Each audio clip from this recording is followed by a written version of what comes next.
I don't know why there's this thing about giving ugly guys a chance, because the only times that I've ever got played in my life were by the ugliest men that I've ever been with, and it is the most embarrassing thing.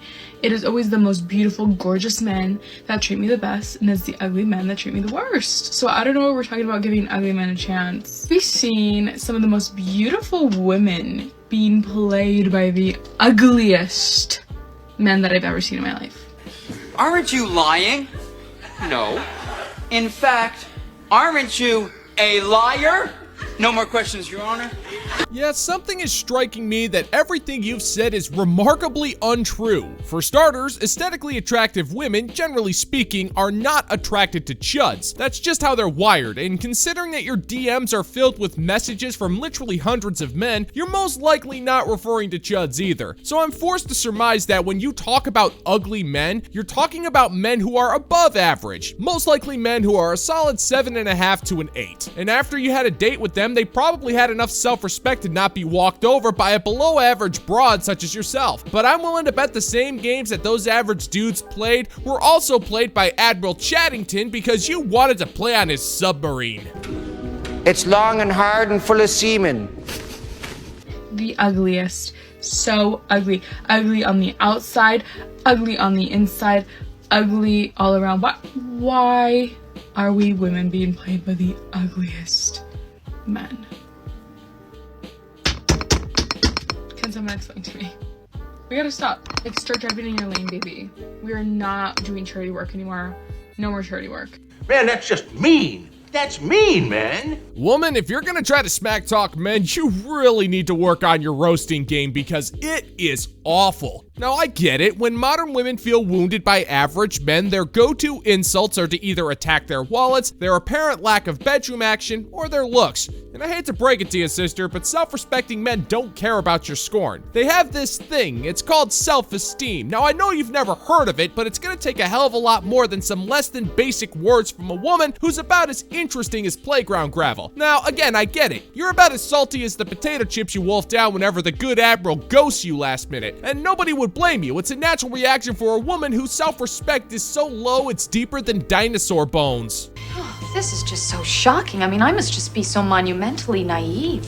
You are. This is my second attempt at absolutely no contact, and up until now, all was going well. And then tonight, I don't know what came over me. I just had this wave of vulnerability. So it's Friday night, it's late at night, and I'm alone. And apparently I have absolutely no self-control. And what have I done? I've done the unthinkable. I'm a little bit sentimental, a little bit nostalgic, so I just think,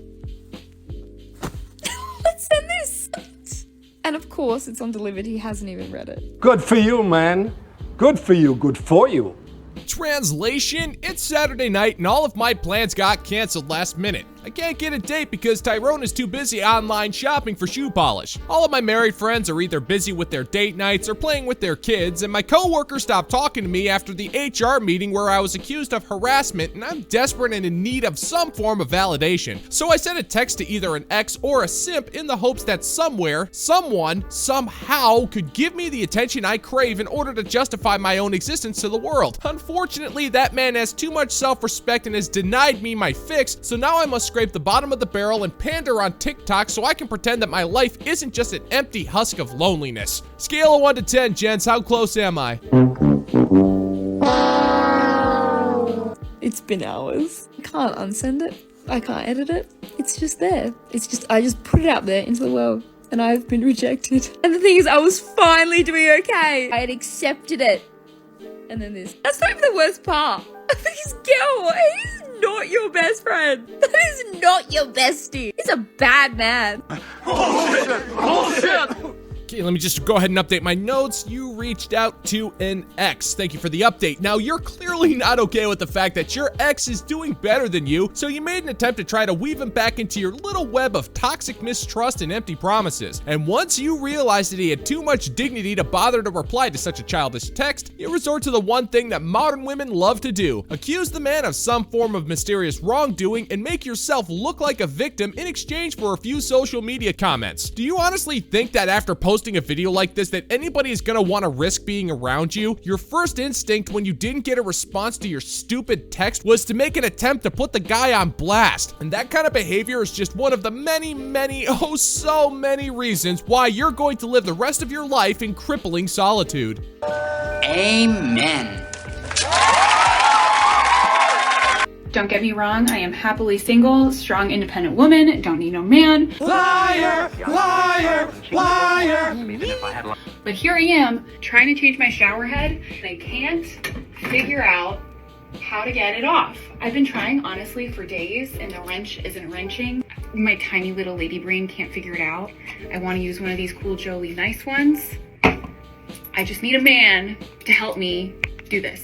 I can see down your shirt. Gentlemen and gents, I gotta admit it, I'm kinda stumped here. I legit do not know what to make of this. On the one hand, it wouldn't surprise me if a modern woman dressed up in tight jeans with an impractical sweater and posted a video on TikTok to try to get the attention of a man to give her advice on how to change out a shower head. Also, it's very possible she could be legitimately so brain dead that she can't figure out how to look up a YouTube tutorial, or she could just be making some kind of societal joke. And at this point in human history, it wouldn't surprise me either way. But if I had to venture a guess, this does strike me as the home game version of women trying to go to Home Depot to find a man. I wouldn't put it past her to try to make this a modern day dating video in hopes that a hypermasculine man will slide into her DMs. But you're gonna have to try harder than that, sister. You wanted independence, so you got independence. That means you gotta fix your own stupid shower head. Checkmate.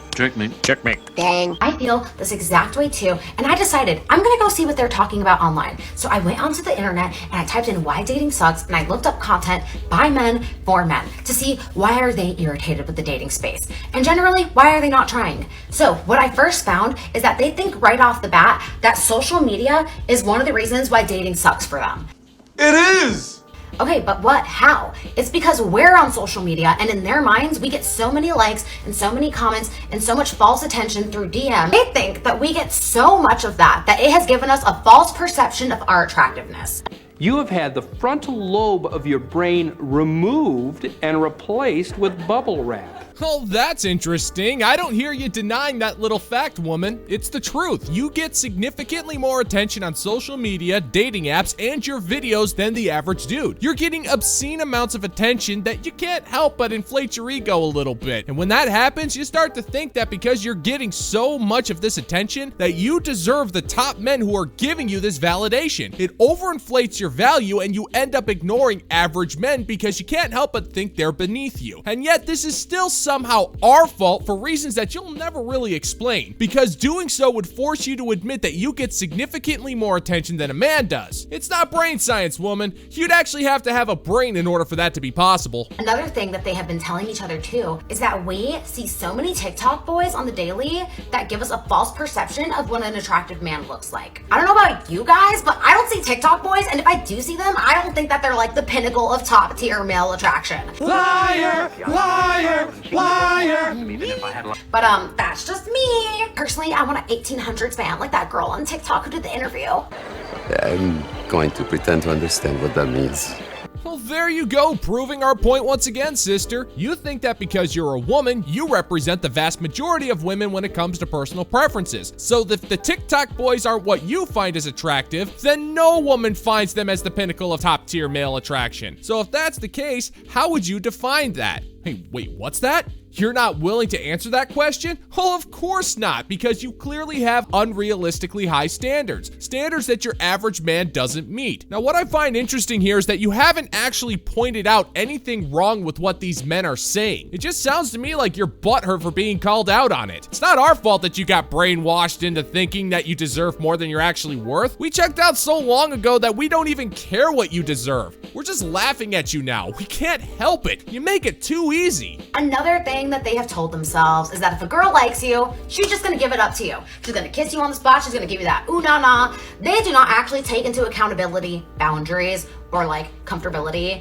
or emotional connection or intelligent connection. No, they just think that we're gonna be like, no. Hell no, a rule is a rule is a rule unless you're a woman. You know, I have yet to come across any Manosphere commentator who has said that if a woman likes you, that she's gonna hop into bed with you on the first date. What they have been pointing out is that you have two sets of rules, one for average Joes and one for Lord Pookie of Castle Tyronius. You see, if you're using an average man for resources, he must win your affection with a minimum of 3 to 6 months of constant attention in the form of free meals and regular texting before you quote-unquote feel safe enough to lower a boundary to give him a peck on the cheek. However, if Lord Pookie calls you and says he has 20 minutes and to meet him behind the dumpster at the local gas station, you're all over that like an intergalactic space hobo on a cheese sandwich. That is the issue, woman, but you clearly choose to ignore that incredibly obvious fact because it interferes with your ability to blame us for your lack of worth. But they don't care what we say. It doesn't matter how loud we scream it. So the response from them with all these little weird reasons is to not fix themselves, but to try to police us. And this is where you see them in the comment sections like, well, what do you bring? You only go for the top 10%, telling us that we need to give the bottom 80 a chance. What they really mean is give the bottom 5% a chance, which is most of them. Did I make that up? Yeah, I did, because that's what they're doing. They're making up numbers. I can make up numbers too.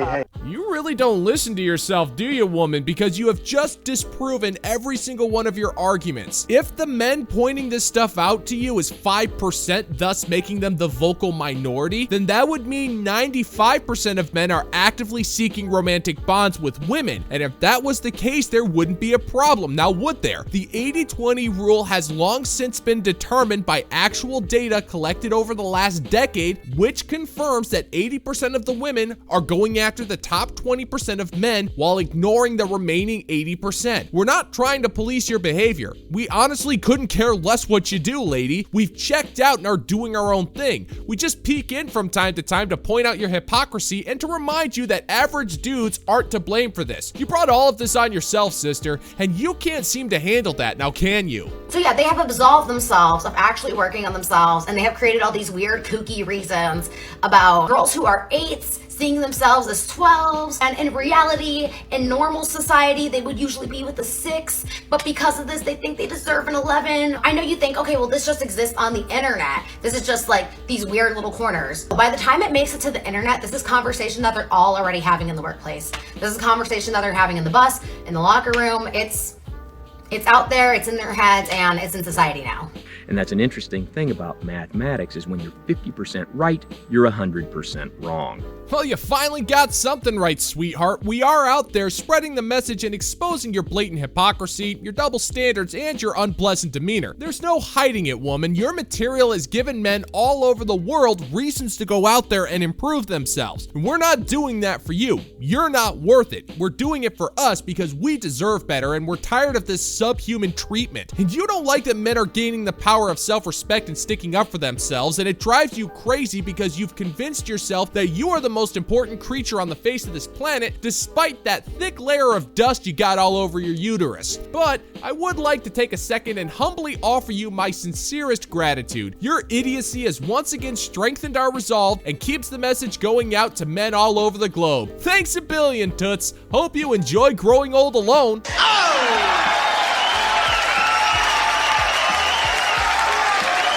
And that's gonna do it for today's video, gentlemen and gents, and as always, if you find that my particular brand of comedy is bringing you to the brink of laughter, then why don't you scroll on down and click that like and subscribe button, maybe ring the notification bell, leave a couple of comments, and share this video so we can get the word out and give the good old-fashioned middle finger to the YouTube algorithm. And at times like this, you just gotta listen to the old Pork Chop Express on a dark and stormy night when the lightning's crashing and the thunder's rolling and the rain's coming down in sheets thick as lead. Just remember what old Jack Burton does when the earth quakes and the poison arrows fall from the sky and the pillars of heaven shake. Jack Burton just looks that big old storm right square in the eye and he says, "Give me your best shot, pal.